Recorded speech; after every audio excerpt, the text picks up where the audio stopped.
नमस्कार। स्वागत है आप सभी को आपके अपने YouTube channel SGY science classes में।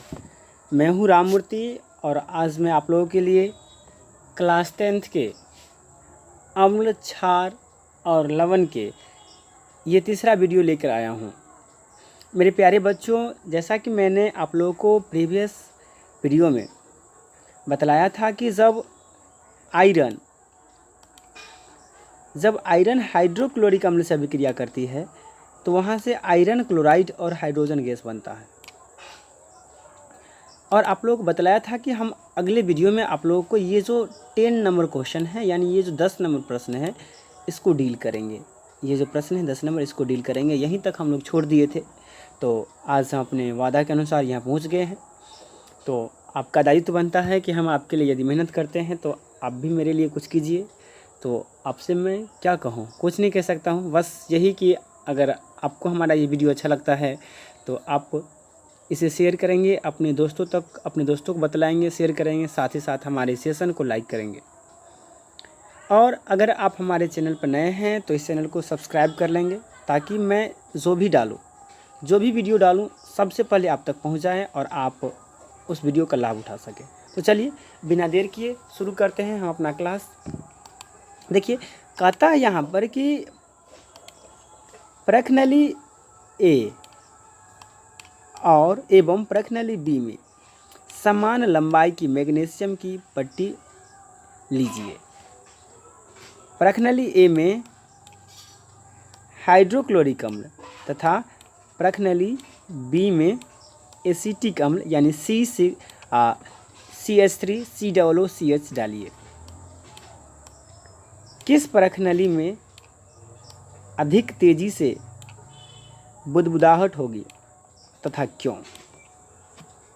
तो देखिए, इसका सॉल्यूशन नीचे है और मैंने ये PDF बहुत सोच समझ के बनाया है। हर चीज़ का सॉल्यूशन है इसमें।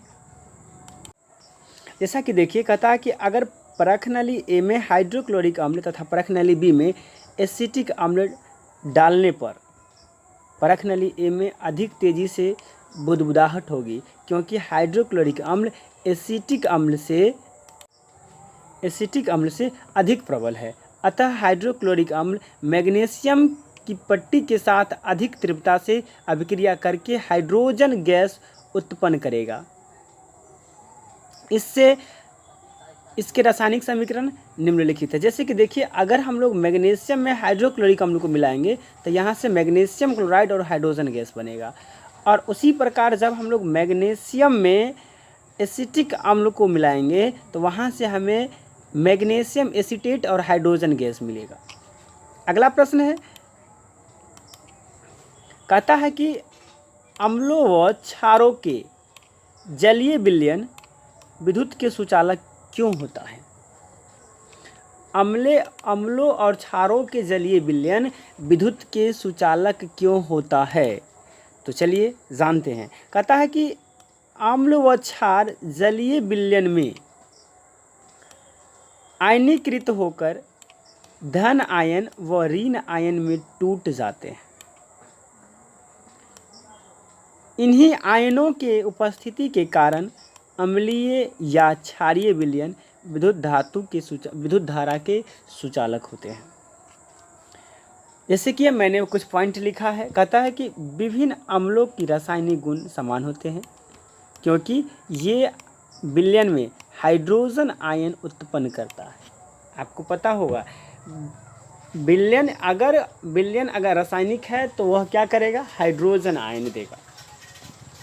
और विभिन्न आयनों के रासायनिक गुण समान होते हैं, क्योंकि ये विलयन में हाइड्रोक्साइड आयन यानी OH- कौन सा आयन?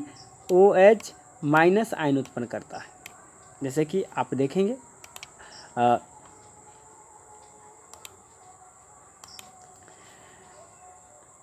अम्ल का नाम दे दिए हैं, धन और ऋण आयन दे दिए हैं। जैसे कि देखिए, अगर हम लोग हाइड्रोक्लोरिक अम्ल को आयनीकृत करते हैं तो वहाँ से हाइड्रोजन प्लस और Cl- मिलता है।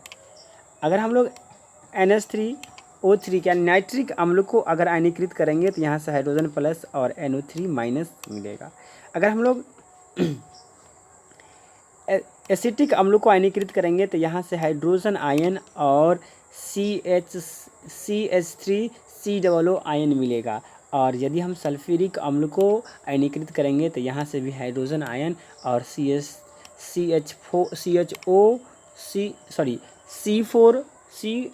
SO4 और -2 आयन मिलता है।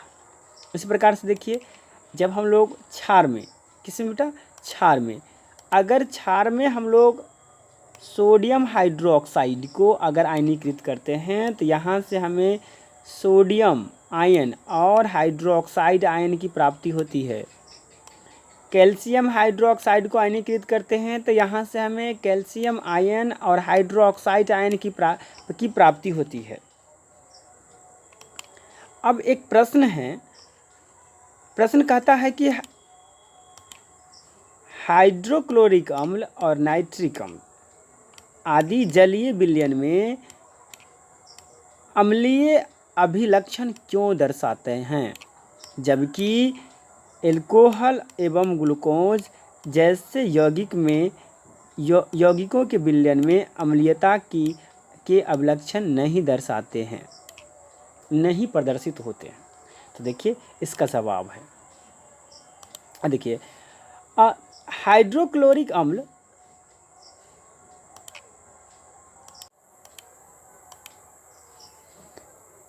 हाइड्रोक्लोरिक अम्ल आदि जलीय विलयन में अम्लीय अभिलक्षण करते हैं, क्योंकि ये जलीय विलयन में आयनीकृत होकर हाइड्रोजन आयन उत्पन्न करते हैं। जैसे कि पहले ही बताए हैं कि जब हम लोग हाइड्रोक्लोरिक अम्ल को आयनीकृत करेंगे तो वहाँ से हाइड्रोजन आयन मिलेगा और क्या मिलेगा, तो कहेंगे क्लोरीन आयन मिलेगा। उसी प्रकार से अगर नाइट्रिक अम्ल को अगर हम लोग आयनीकृत करेंगे तो वहाँ से हाइड्रोजन आयन मिलेगा और NO3 आयन मिलेगा। परंतु जैसे हम लोग ग्लूकोज को या एल्कोहल को